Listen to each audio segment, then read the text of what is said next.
उपकोशा। वररुचि पुष्पदंत नामक गणनायक का पुनर्जन्म था। एक बार शिवजी ने पार्वती को विद्याधरों की कुछ कहानियां सुनाई। पुष्पदंत ने चुपके से सारी बातें सुन ली। पार्वती ने यह बात समझ ली और उसे मनुष्य बनने का श्राप दिया। तदनुसार पुष्पदंत का जन्म कौशाम्बी शहर में वररुचि सोमदत्त ब्राह्मण के पुत्र के रूप में हुआ। अपने दोनों गुरु भाइयों व्याली तथा इंद्रदत्त के साथ पाटलिपुत्र में रहते हुए वररुचि का बचपन बीत गया। एक बार तीनों नगर में इंद्रोत्सव देखने के लिए घूम रहे थे तो वररुचि ने एक कन्या को देखा जो काम के धनुष जैसी लगती थी। इंद्रदत्त ने पता करके वररुचि को बताया कि वह उनके गुरुवर्ष के भाई उपवर्ष की पुत्री उपकोशा है। वररुचि उपकोशा के आकर्षण में इस तरह बंध गया कि उसे रात भर नींद नहीं आई। सवेरा होने पर वररुचि उपकोशा के घर के निकट आम के एक बगीचे में जाकर बैठ गया। उपकोशा की एक सखी वहां आई तो उसके द्वारा वररुचि ने उपकोशा को की माता तक अपने मन की बात पहुंचाई। उपकोशा की मां ने अपने पति उपवर्ष से चर्चा की और उसका विवाह तय हो गया। गुरुवर्ष के आज्ञा लेकर व्याली कौशाम्बी चला गया और वररुचि के माता को लेकर आ गए। वररुचि का उपकोशा के साथ विवाह हो गया और अपनी पत्नी माता के साथ सुख से पाटलिपुत्र में रहने लगा। इधर उपाध्याय वर्ष के पांडित्य की ख्याति सारे राष्ट्र में फैल गई थी और उनके शिष्यों की संख्या लगातार बढ़ती जा रही थी। इन्हीं में से एक शिष्य था पाणिनि। वह अत्यंत मंद बुद्धि था। गुरु पत्नी ने उसे हिमालय पर जाकर शिवजी की उपासना करने को कहा। वह हिमालय पर चला गया। हिमालय से जब पाणिनि लौटा तो उसे शिवजी की कृपा से उसे ज्ञान प्राप्त हो चुका था। उसने वररुचि को शास्त्रार्थ के लिए ललकारा। दोनों का शास्त्रार्थ आरंभ हुआ और 7 दिन तक चलता रहा। 8वें दिन वररुचि ने पाणिनि को हरा दिया।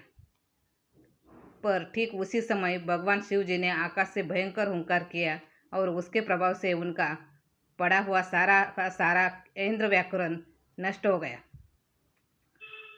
वो दोनों फिर से मूर्ख हो गए। पाणिनि से मिली पराजय के कारण वररुचि के जीवन में वैराग्य उत्पन्न हो गया।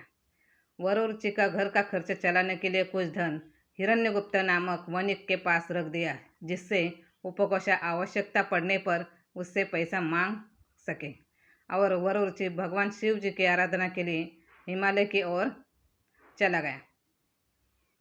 उपकोशा भी पति की सफलता के लिए व्रत उपवास करती हुई प्रतिदिन प्रातः नियमित रूप से गंगा स्नान के लिए जाती थी।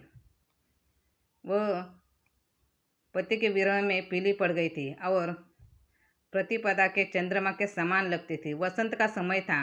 उपकोशा को प्रतिदिन गंगा स्नान के लिए आते जाते राजपुरोहित, नगरपाल और युवराज का मंत्री ये तीनों लोग देखते थे और उसके रूप लावण्य पर मोहित हो गए थे। उपकोशा इन तीनों की विकृत दृष्टि को समझ चुके थे और किसी तरह अपना शील बचाए हुए अपना धर्म पाल रही थी। एक दिन गंगा स्नान से लौटते हुए उसे कुमार सचिव यानी कि युवराज के मंत्री ने रोक लिया। उपकोशा से उसे समझाया और जब वह न माना तो कहा, इस तरह मिलने का प्रयास करना तुम्हारे लिए भी ठीक नहीं है, न मेरे लिए। इसलिए तुम वसंत उत्सव के दिन जब सारे नागरिक उत्सव की धूमधाम में लगे हुए हो रात के पहले पहर में घर आ जाओ। उससे पीछा छुड़ाकर उपकोशा आगे बढ़ी। तभी उसे राजपुरोहित ने घेर लिया। उपकोशा ने और कोई चारा न देख उसी प्रकार वसंत उत्सव के दिन रात के तीसरे प्रहर में उसे घर आने का संकेत दे दिया। पुरोहित से बचकर घबराई हुई वह कुछ आगे बढ़ी थी कि दंडाधिप यानी कि नगरपाल ने उसे पकड़ लिया। उपकोशा ने उसे उसी दिन रात के दूसरे पहर में घर आने को कहा। भय से कांपती वह घर आई। दासियों को बुलाकर उनके साथ परामर्श किया और सारी रात पति का स्मरण करते हुए निराहार रहकर बिताई। अगले दिन ब्राह्मणों के भोजन तथा दान के लिए धन की आवश्यकता होने से दासी को हिरण्यगुप्त के यहाँ वररुचि द्वारा रखी हुई धरोहर में से धन लाने के लिए भेजा। हिरण्यगुप्त वणिक उल्टे उसी के पास चला गया और एकांत में उससे बोला, तुम मेरी सेवा करो तो मैं तुम्हारे पति का धन तुम्हें दे दूंगा। उपकोषा ने उसे वसंत उत्सव की रात के चौथे पहर में आने को कहा। अब उपकोषा ने दासियों के द्वारा तेल में सना हुआ बहुत सारा काजल तैयार कराया और उसमें कस्तूरी आदि सुगंधित द्रव्य मिलाए। फिर उसने 4 चितड़े उस काजल में अच्छी तरह सनवा लिए। इसके बाद उसने एक बहुत बड़ा संदूक तैयार करवाया जिसमें बाहर से बंद करने के लिए सांकल लगी थी। वसंत उत्सव का दिन आ पहुंचा। रात के पहले पहर में कुमार सचिव उपकोषा से मिलने आ गया। उपकोषा ने कहा, मैं किसी पुरुष को तभी छूती हूँ जब वह मेरे पास स्नान करके आए, तो आप पहले स्नान कर लीजिए। वह मूर्ख तुरंत स्नान के लिए तैयार हो गया। दासियां उसे घर के भीतरी भाग में ले गई जहाँ अंधेरा था और काजल में सना कपड़ा उसके बदन पर अच्छी तरह पोतती रही और काजल उसके तन पर लगाती रही। वह समझता रहा कि उसे सुगंधित उबटन लगाया जा रहा है। यही करते करते रात का दूसरा पहर हो गया और पुरोहित आ पहुंचा। दासियों ने कुमार सचिव से कहा, यह हमारे स्वामी वररुचि का मित्र पुरोहित आ गया है, तुम यहाँ छिपकर चुपचाप बैठ जाओ। यह कहकर उन्होंने उसे संदूक में उतारकर संदूक बंद कर दिया। यही गति पुरोहित और दंडाधिप की भी हुई। तीनों उस संदूक में बंद हो गए। उनकी देह एक दूसरे को छूती रही पर वे भय से चुप थे। रात के चौथे पहर में हिरण्यगुप्त वणिक आ गया। दिया जलाकर स्नानागार तक लाकर उपकोषा ने उससे कहा, पहले मेरे पति का दिया हुआ धन मुझे लौटा दो। हिरण्यगुप्त ने देखा कि वह एकदम एकांत है तो वह बोला, मैंने तुम्हें तो कहा दिया है, मेरी सेवा करो तो तुम्हारे पति का धरोहर में से मैं तुम्हें धन देता रहूँगा।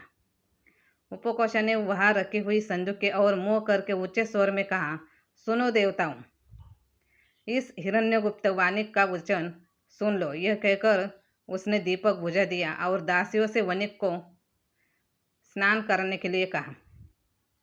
दासियों ने वणिक को उसी तरह काजल में लिपटा चितड़ा पहनाया और उपटन के बहाने अच्छी तरह काजल उसके तन पर लपेट दिया।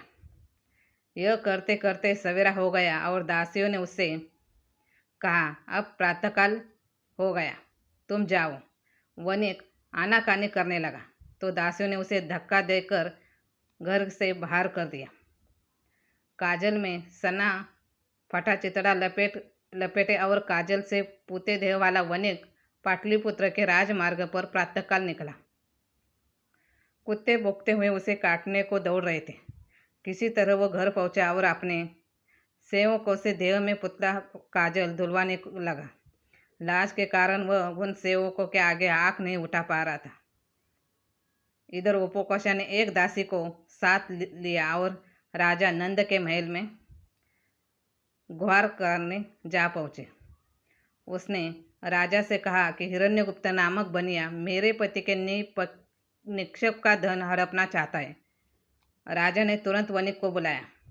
उसने राजा से कहा, महाराज, मेरे पास वररुचि कोई धरोहर रख के नहीं गया। उपकोषा ने कहा, महाराज, मेरे गृहदेव जो एक संदूक में बंद है इस बात के साक्षी हैं। आप अपने सेवकों को भेजकर मेरे घर से संदूक उठवा लीजिए, देव गवाही देंगे। राजा को बड़ा कौतुक हुआ। उसने संदूक मंगवाया और उपकोषा ने संदूक के सामने ऊंचे स्वर में कहा, हे देवों, बताओ इस बनिया के पास मेरे पति की धरोहर का धन है या नहीं। यदि तुम नहीं बताओगे तो इस भरी सभा में संदूक खोलकर मैं तुम्हारे दर्शन राजा को करा दूंगी। संदूक में बंद तीनों लोग डर के मारे एक साथ बोले, उपकोषा सच कहती है। हिरण्यगुप्त वणिक के पास वररुचि धन रखकर गया है। संदूक के भीतर से आते स्वर से राजा नंद बड़ा चकित हुआ और उसने अर्गला तोड़कर एक संदूक खुलवाया। अंधेरे के पिंडों की तरफ 3 पुरुष उसमें से बाहर निकले। बड़ी कठिनाई से वे तीनों उस भरी राजसभा में पहचाने गए।